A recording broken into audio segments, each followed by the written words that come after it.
This is one of my dry garden areas, and I've shown you this before.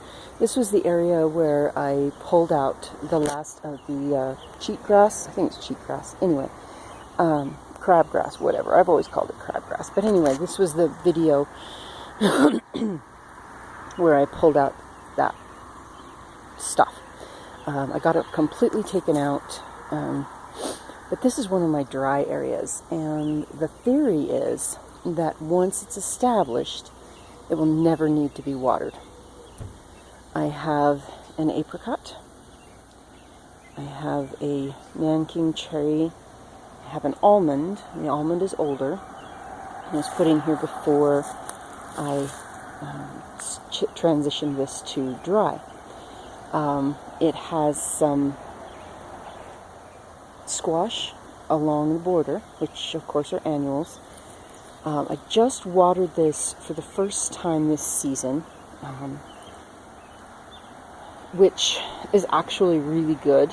Mid-June, and all of the plants, or some of the plants, were starting to droop and fail. But the ones that were starting to droop, the ones that were starting to act all sad, were the peonies. Now the peonies have never bloomed in this area, which is fine. There's another one down there. But the peonies need more water than anything else that's in here. Unfortunately, at this point, I don't have any place to transfer them to, and I would like to keep them because they were my mother's. So they will stay. But everything else was still doing just fine. Well, with one exception, and there is an echinacea down there, right in the middle of the screen, right above the white bucket. And that was struggling as well. Now, I'm not sure why. My guess is that because it's planted in wood chips, it is very shallow rooted. Where all of the other echinacea plants are extremely deep rooted because they haven't been watered. So I need to plant some more dry items in here, and someday get the peonies out. Now I have an idea of where I want to put them, but I'm not sure whether this is going to work yet. This is my mother's rose garden, and she loved roses, but well, technically she still does. But anyway, she has the yellow rose and red rose and the pink rose and the white rose, the peace rose, all these roses in here. But the roses need a little bit more water. They are not completely drought tolerant if we want them to survive. So what I'm doing is digging a trench right here, and I put in a black perforated pipe from that end to here. I'll be continuing it all the way down to the end. And what I'm going to try to do is tie it into the drainage pipe from one of the tanks. If you look at the tank, there is a pipe coming off the top and going down into the ground. Well, that continues all the way along here and comes out right there. I guess I need to turn it. It comes out right there. And when the pipes, if the tank gets too full in the spring, the drainage comes out here. And eventually I'll be doing some other little things to spread out that water so that it doesn't just pool in the one area. But right now that's low priority. It should be high priority, but I have too many other high priorities. So what I want to do is tie in about right here and have some of that drainage go down here along the rose garden. If this works, I can water from that end of the pipe. I keep turning it sideways, I apologize.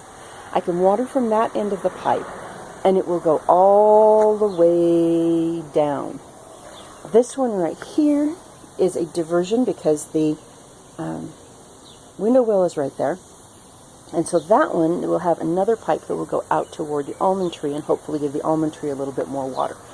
Now, understanding that this is probably not going to happen very often. We get rain in spring and we get rain in fall. And last year, the last few years, we've gotten far less rain than we normally do. So, when it does come off the roof and fill up the tank, it will flow down onto the hill, and theoretically some of it will also flow here into this pipe, feeding this garden. Now, if it works, in a few weeks when I'm done with this particular project, I'm going to run the hose into the tank and see what we get. See if we get any water coming out of that pipe, for example, and see how far it flows and so on. Now, in a heavy rain, part of the problem that you've got is that this right here is a 2-inch pipe. Okay, that's fine.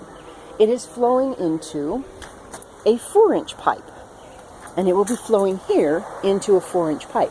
So the 2-inch diversion, and I sincerely hope, well, I don't, because we need the rain, but if this pipe is not large enough to take the overflow, which so far it has been, but it's a 2-inch up here.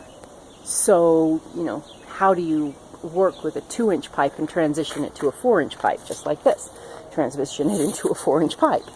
And hopefully the flow will be diverted, and half of it will go along here, and half of it will go down into the dry garden.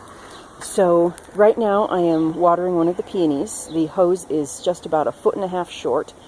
When that's done, I'll be moving down. There are 2 more peonies along that edge, which I should probably move into here anyway so that I can take care of them, but that will have to wait until fall.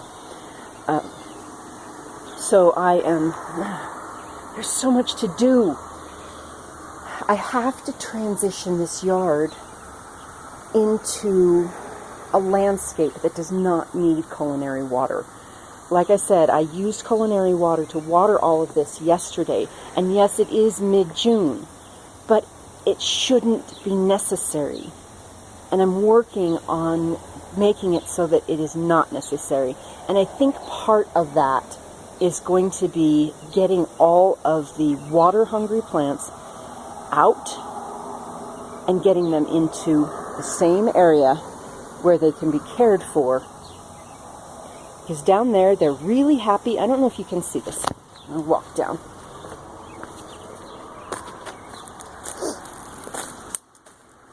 Okay. Peony. Okay. Peony. Alright. Peony. And there are 2 more down there on either side of that bucket, and where you're seeing it. And there's another one under the tree. And they're big and bushy and happy and healthy, but they never bloom, which I don't particularly care, but they're pretty. They do just fine here, but they never bloom. So I'm going to try to move them up into this area if my watering idea works. Because I do not want sprinklers. I don't want overhead sprinklers. I don't want drip sprinklers, whatever. This area needs to survive on its own.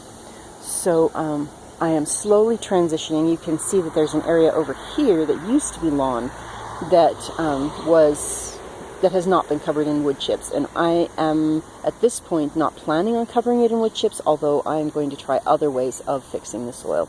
And that is another topic. I will talk with you later.